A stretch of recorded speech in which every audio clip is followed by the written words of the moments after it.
sejahtera bagi kita semua. Yang terhormat Bapak Ibu dosen penguji UPI PPG Batch 3 tahun 2025. Perkenalkan, saya Fidelia Anita Tandiala, saya guru pendidikan agama Katolik di SMA Katolik Santo Ignatius Malalayang, Manado. Saya merupakan mahasiswa PPG Batch 3 tahun 2025 di LPTK Sekolah Tinggi Katolik Santo Yakobus Merauke dengan nomor induk mahasiswa 25869050613. Hari ini Kamis tanggal 9 Oktober tahun 2025, saya melaksanakan video pembelajaran pada kelas 10 dengan topik bersikap kritis dan bertanggung jawab terhadap pengaruh media massa. Berikut videonya. Beri salam. Selamat siang, Selamat siang teman-teman, silakan duduk. Apa kabar hari ini? luar biasa. Masih semangat belajar? Masih. Kita bertemu kembali dalam pelajaran pendidikan agama Katolik. Namun sebelum itu, mari kita buka dulu awali kegiatan kita ini dengan doa dan mohon kesediaan satu orang untuk boleh mengawali kegiatan kita dalam doa buka.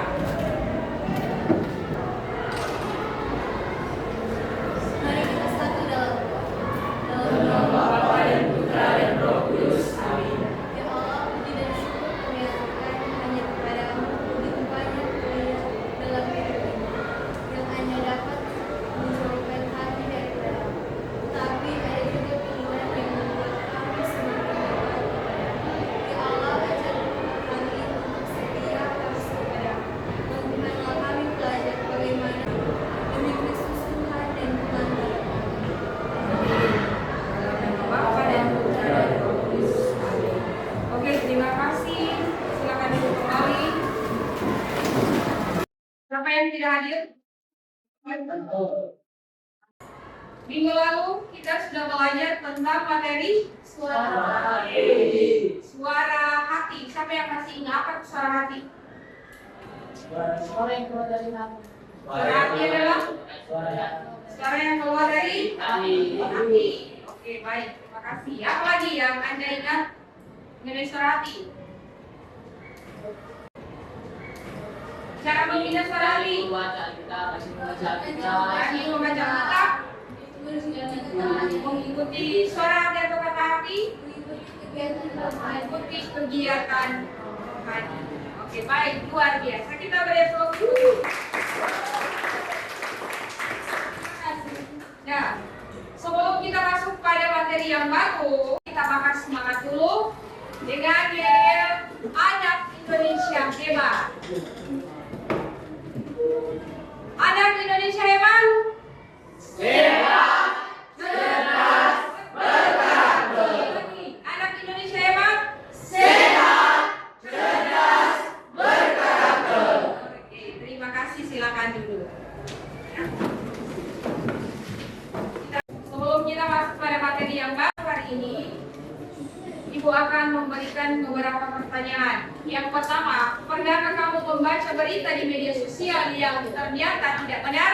Nah, Bagaimana perasaan saat mengetahui?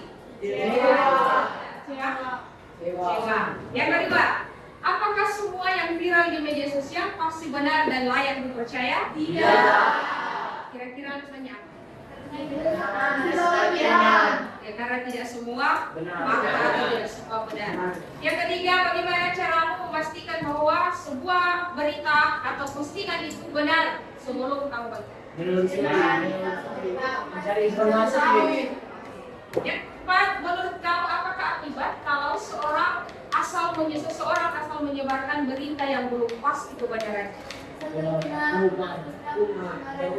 Bisa kena hukuman. Ada. Yang terakhir, apakah sebagai orang beriman kita bisa bebas membagikan informasi apa saja di media? Tidak. Kalau begitu kita akan masuk pada materi yang baru, yaitu bersikap kritis terhadap pengaruh media massa. Nah, dalam pembelajaran ini diharapkan mampu menjelaskan nilai media sosial, nilai-nilai Kristiani dan dengan menggunakan media sosial.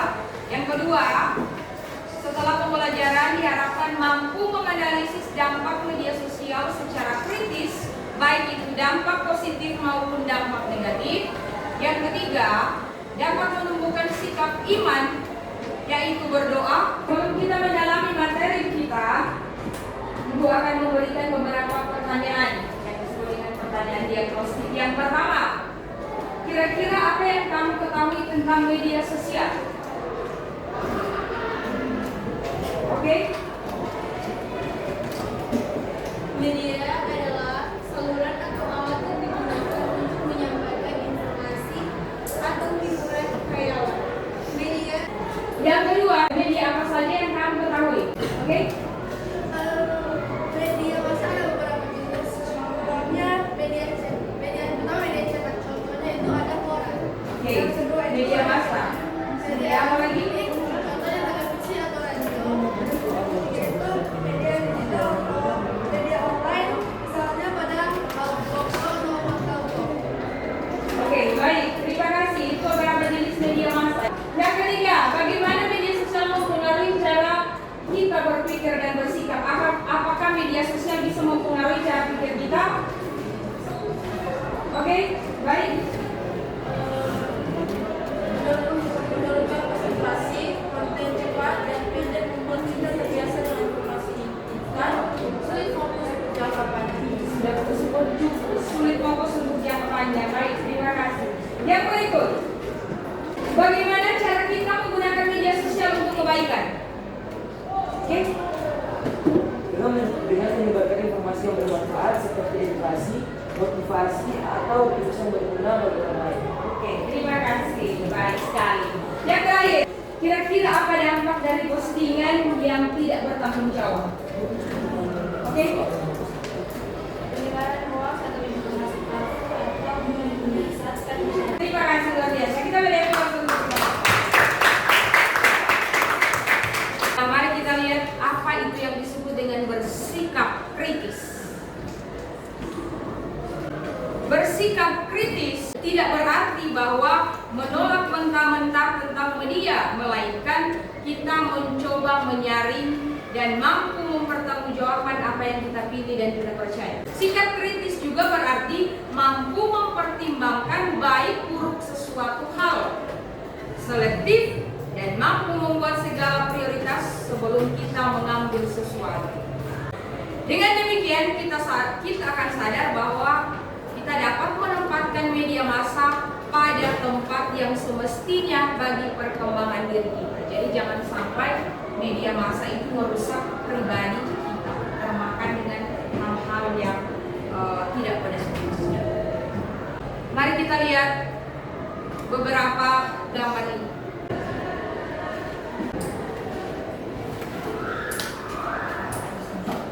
Setelah melihat gambar, setelah coba renungkan secara pribadi ya beberapa pertanyaan ini.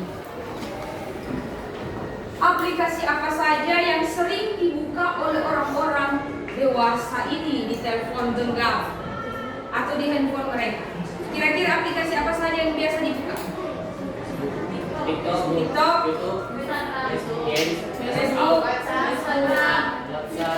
yang kedua, konten video apa saja yang sering ditonton oleh orang-orang dewasa ini di telepon genggam? Edukasi, beauty vlogger. Yang ketiga, berita apa saja yang sering dibaca oleh orang-orang dewasa ini di telepon genggam? Novel. Berita apa saja? Berita politik, bencana. Apa? Yang ketiga, rata-rata berapa jam orang menggunakan telepon genggam? Anda sebagai siswa saja kira-kira kalian menggunakan berapa jam? 12. Luar biasa.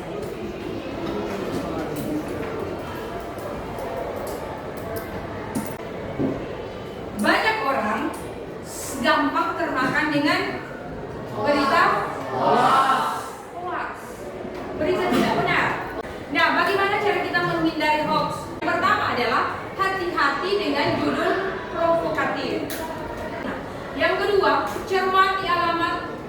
lulus atau apakah terverifikasi. Yang ketiga, periksa fakta dari sumber lain. Nah, itu beberapa cara untuk menghindari hoax. Untuk mendalami materi lebih dalam, mari kita masuk dalam kelompok. Dalam kelompok masing-masing, silakan diskusikan 4 materi topik ini. Yang pertama, kelompok 1 membahas apa arti dari media sosial. Kelompok 2 membahas tentang dampak positif dan dampak negatif dari media massa. Kelompok 3 membahas tentang penggunaan media massa dalam masyarakat. Dan yang terakhir, kelompok 4 nanti akan bahas tentang sikap kita sebagai orang beriman dalam menggunakan media massa atau media sosial. Silakan dalam kelompok masing-masing.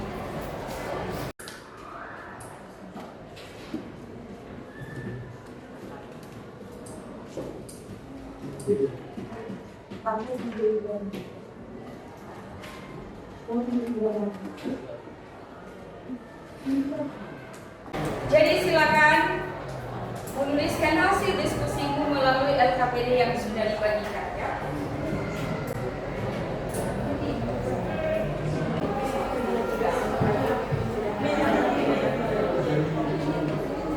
Oke, baik, kita akan mendengarkan hasil diskusi dari masing-masing kelompok. Dari kelompok 1, dipersilakan. Baik.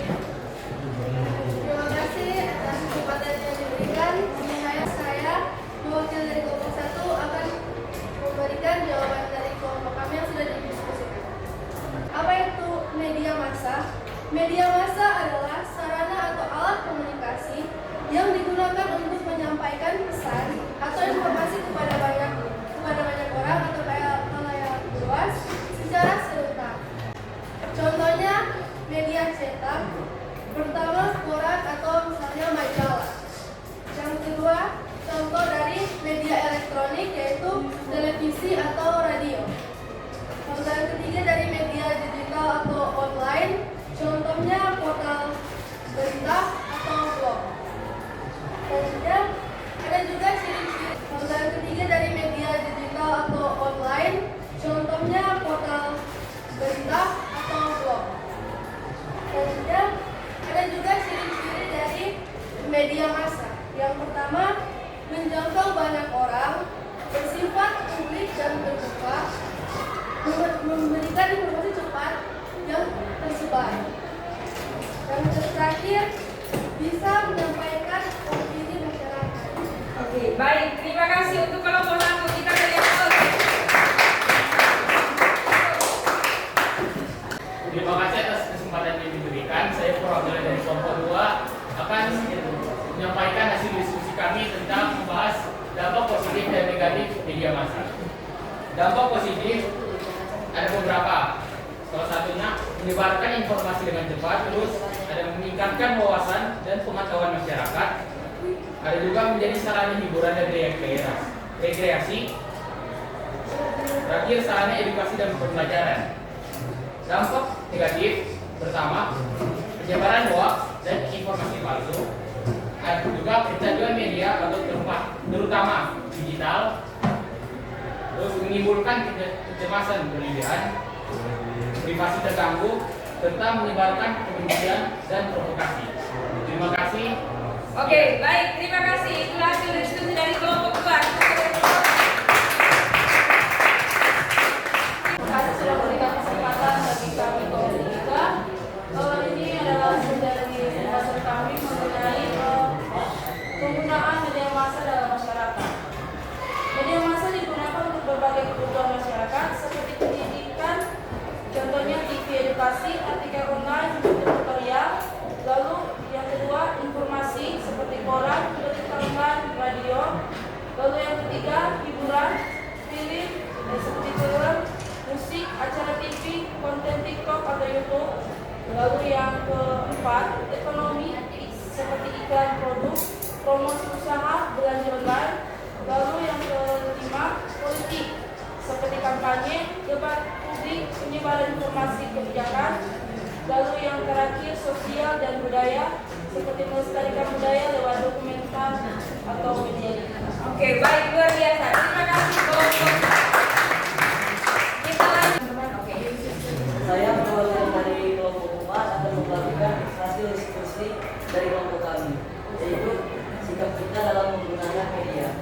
Kita harus memiliki sikap yang bijak, yakni dengan cara memilih informasi sebelum mempercayai dan menyebarkannya, gunakan media untuk hal positif dan produktif, hormati privasi dan pendapat orang lain, berpikir kritis terhadap konten yang dikonsumsi, lawan hoaks dan ujaran kebencian. Dan sebaliknya, kita harus menghindari menyebarkan berita yang belum jelas kebenarannya, menggunakan media untuk menyinggung, membuli, atau memprovokasi, dan terakhir, kecanduan media sampai lupa waktu dan tanggung jawab. Oke, luar biasa ya.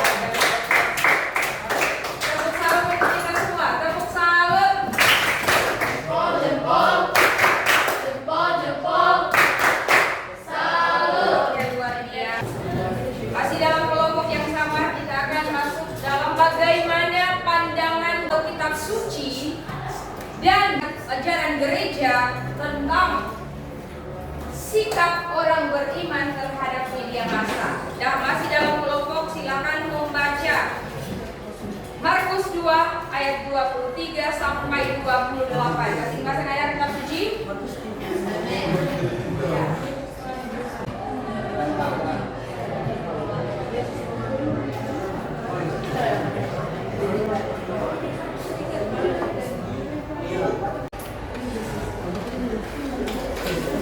Silakan dengan suara yang lantang. Markus 2 ayat 23 sampai 28. Berikut murid-murid memetik gandum pada hari Sabat. Pada suatu kali pada hari Sabat, Yesus berjalan di ladang gandum, dan sementara berjalan murid-muridnya memetik bulir gandum. Maka kata orang Farisi kepadanya, "Lihat, mengapa mereka berbuat sesuatu yang tidak diperbolehkan pada hari Sabat?" Jawabnya kepada mereka, "Belum pernahkah kamu baca apa yang dilakukan Daud ketika ia dan mereka yang mengikutinya kekurangan dan kelaparan? Bagaimana dia masuk ke dalam rumah Allah waktu Abiatar menjabat sebagai imam besar, lalu makan roti sajian itu yang tidak boleh dimakan kecuali oleh imam-imam, dan memberinya juga kepada pengikut-pengikutnya." Lalu kata Yesus kepada mereka, "Hari Sabat diadakan untuk manusia, dan bukan manusia untuk hari Sabat. Jadi anak manusia adalah dijebak Tuhan atas hari Sabat." Baik, terima kasih. Selanjutnya kita baca dulu. Kita baca ajaran gereja Intermedika artikel ke-9. Satu orang boleh baca. Kewajiban khusus mengikat semua penerima, yakni para pembaca, pemirsa, dan pendengar yang atas pilihan pribadi dan bebas menampung informasi-informasi yang disiarkan. Baik, terima kasih. Kita lanjut ke Intermedika dalam Konsili Vatikan kedua artikel 10. Satu orang baca.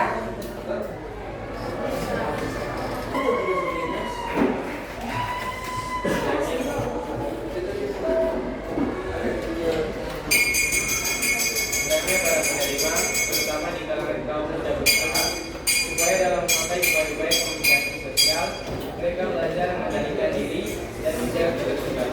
Selain itu, hendaklah mereka berusaha memahami secara lebih mendalam apa yang mereka lihat, dengar, dan baca. Hendaklah itu mereka ucapkan dengan para pendidik dan para ahli, dan dengan demikian mereka belajar memberi penilaian yang sesama.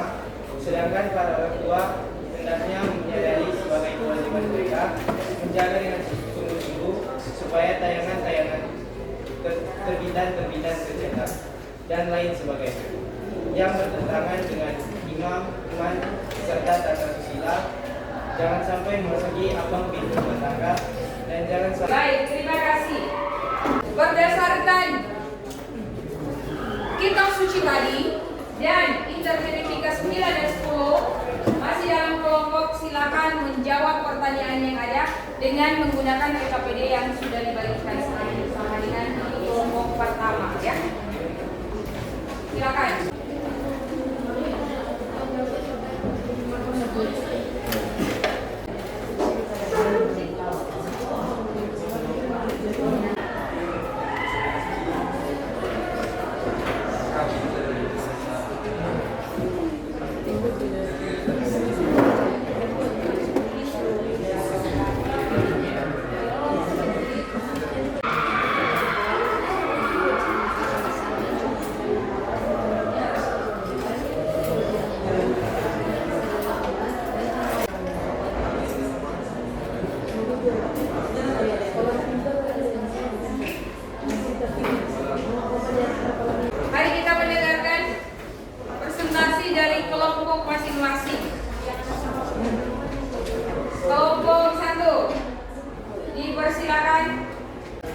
membiarkan muridnya melakukannya, maka dia peduli dalam kehidupan manusia.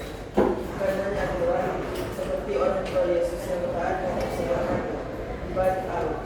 Bukan hanya karena kewajiban hukum, tapi karena kesadaran firman dan tanggung jawab sebagai orang tua. Pelajaran dan kita dalam dunia media massa dari ada konten tidak hanya mengikuti aturan sosial atau budaya, tetapi memahami nilai dan kebenaran yang benar. Oke, baik, terima kasih. Kita beri aplaus. Kelompok dua, silakan.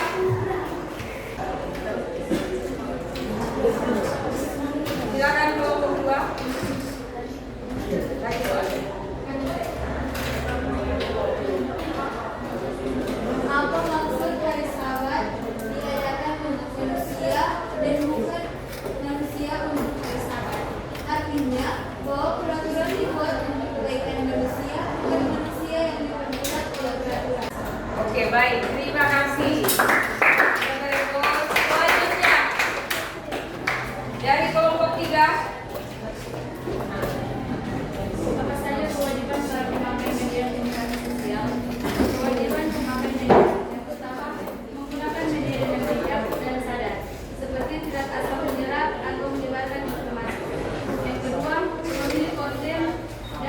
menyebarkan informasi. Yang kedua, memilih konten dan bermutu dan bermutu moral. Yang ketiga, menolak dan menjauhi media yang merusak iman dan akhlak. Yang keempat, mengembangkan kebiasaan berpikir kritis, tidak cepat terprovokasi atau tertipu oleh hoax. Yang terakhir, memanfaatkan media untuk kebaikan bersama, bukan hanya hiburan pribadi. Oke, baik, terima kasih. Kelompok tiga. Selanjutnya kelompok empat. Apa kewajiban para pemakai media komunikasi sosial? Kewajiban pemakai media yaitu yang pertama, menggunakan media dengan bijak dan sadar, tidak asal menyerap atau menyebarkan informasi. Yang kedua, memilih konten yang bermutu dan membangun moral. Ketiga, menolak dan menjauhi media yang merusak iman dan akhlak. Yang keempat, mengembangkan kebiasaan berpikir kritis, tidak cepat terprovokasi dan tertipu oleh hoax.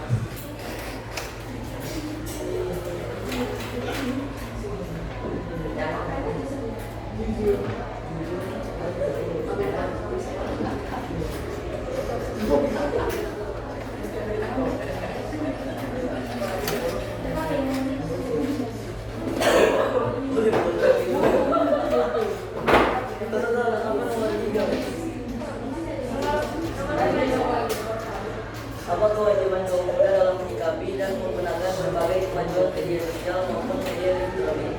Kewajiban kaum muda yang pertama, belajar memilah konten. Jangan asal ikut-ikutan tren yang merusak nilai iman dan moral. Yang kedua, menjadi terang dan teladan dalam menggunakan media, misalnya dengan membagikan konten inspiratif atau religius. Yang ketiga, mengembangkan kemampuan berpikir kritis agar tidak mudah tertipu oleh berita palsu, iklan menyesatkan atau pengaruh negatif dari selebritas atau influencer. Yang keempat, gunakan media untuk menunjukkan iman, misalnya mengikuti misa online, renungan, konten Katolik, dan sebagainya. Yang terakhir, bertanggung jawab atas apa yang dibagikan. Konten kita bisa membentuk cara berpikir orang lain. Oke, baik, terima kasih luar biasa. Nah, selain yang sudah disampaikan, sudah dipaparkan oleh kelompok masing-masing tadi, dalam Markus 2 ayat 23 sampai 28 berbicara tentang waspadalah terhadap nabi palsu. Nabi palsu artinya apa? Tampak baik tetapi menipu, ya. Jadi waspada terhadap nabi-nabi palsu. Kita diajak untuk bertanggung jawab dalam menggunakan media massa dengan cara apa? Tidak ikut menyebarkan hoax, tidak mudah terprovokasi dan tetap menjunjung tinggi nilai-nilai kebenaran dan kemanusiaan. Karena buah yang baik lahir dari sumber yang baik pula. Oleh karena itu, media digital juga atau media massa juga bisa menipu kita dengan pesona yang palsu, maka harus berhati-hati. Nah, bagaimana sikap kita sebagai orang Kristiani selain yang sudah dibawakan oleh kelompok tadi? Bersikap kritis dan bijak selektif dalam menggunakan media massa. Jadikan media sebagai pewartaan kasih, bukan sumber permusuhan. Utamakan doa dan relasi dengan Tuhan daripada mencari perhatian di semua media sosial. Tidak perlu curhat di media sosial, tetapi curhatlah kepada Tuhan. Nah, sebagai bahan refleksi untuk materi kita hari ini yang berbicara tentang sikap kritis terhadap pengaruh media massa, silakan membuat refleksi tentang penggunaan media dalam bentuk doa atau puisi. Jadi refleksinya bisa doa, bisa puisi, dan juga secara pribadi membuat poster dengan tema Stop Berita Hoax. Jadi buat semenarik mungkin sebagai bahan refleksi dari materi ini. Nanti posternya ini bisa diposting ke media sosial. Silakan.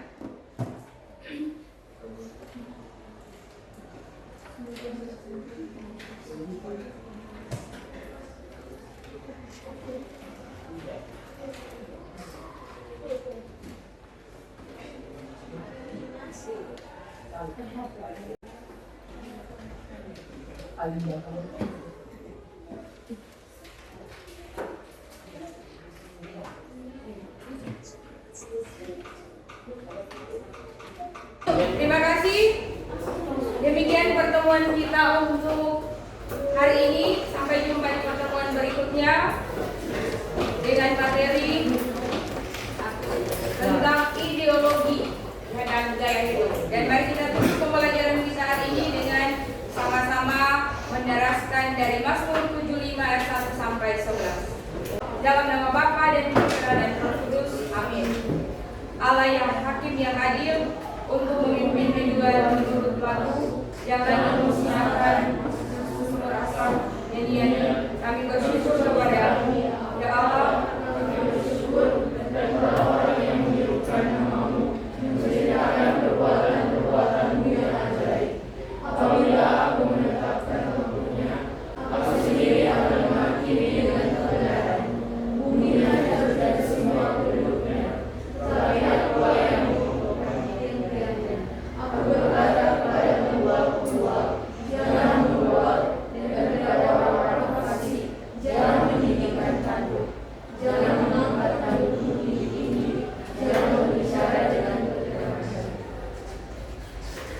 Allah yang adil, bukan daripada burungan, tetapi Allah adalah hakim, direndahkannya satu dari didikannya yang lain. Sebab sebuah piala ada di tangan Tuhan, berisi abu, penuh campuran bumbu. Ia bernuang dari situ, sungguh ampasnya akan hidup dan hidup. Amin. Dalam nama Bapa dan Putra dan Roh Kudus. Terima kasih. Demikian pertemuan kita hari ini. Sampai jumpa di pertemuan selanjutnya.